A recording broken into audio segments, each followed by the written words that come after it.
qui retarde aujourd'hui notre RER métropolitain, ce n'est pas un problème technique, c'est un problème politique que je vous résume en une question.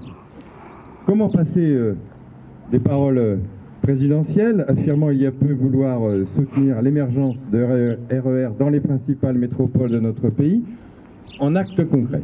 Voilà la question que nous sommes tous élus et citoyens venus poser ce matin en gare de Boueuil. Madame la Première ministre s'est efforcée très récemment de traduire par des premiers chiffres, effectivement totalement insuffisants. Quand on parle de 25 milliards sur 100, il faut quand même en trouver 75. Les présidentes de nos deux grandes collectivités organisatrices de transport dans notre métropole nantaise, la région et Nantes Métropole, ont communiqué récemment pour affirmer vouloir aussi prendre au sérieux les propositions gouvernementales. Les citoyens et les élus que nous sommes veulent maintenant qu'un réel programme d'investissement soit défini, partagé, et qu'un calendrier soit élaboré avec sérieux pour pouvoir enfin monter dans le RER métropolitain. Une première étape semble désormais faire l'objet d'un consensus clair. Je veux parler de la création d'une future halte ferroviaire pour desservir certes l'aéroport, mais surtout au quotidien la zone d'emploi de Nantes Atlantique. Je voudrais être très vigilant sur ce point, qu'au niveau de cette nouvelle station soit bien prévu le doublement des voies, de façon à autoriser un nouveau croisement des trains entre Pont-Rousseau et Boueuil, qui c'est nécessaire parce que ça nous permettra d'augmenter le cadencement.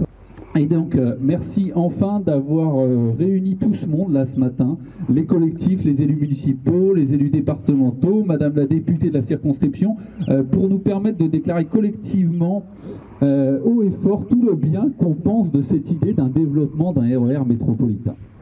Et puis je poursuis avec deux inventions géniales. La première invention géniale, ça s'appelle le vélo. Le vélo, c'est quelques kilogrammes de matière qui permettent de transporter un être humain sur 5, 10, 15, 20 km.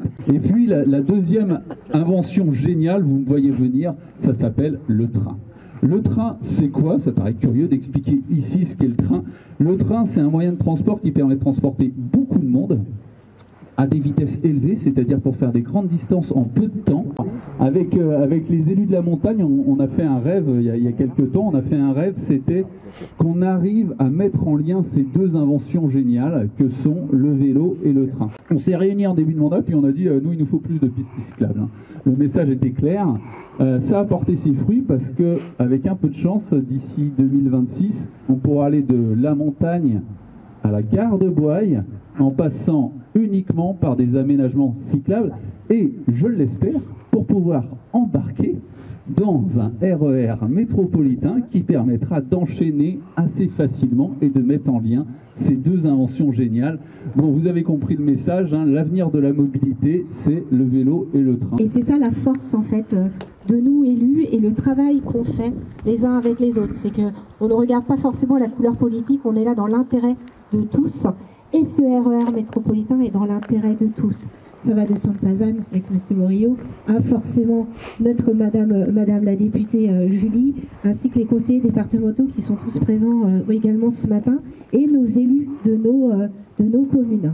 Donc moi j'ai envie de te dire, Fabien, il ne faut pas que ce soit qu'un rêve. On va le réaliser tous ensemble.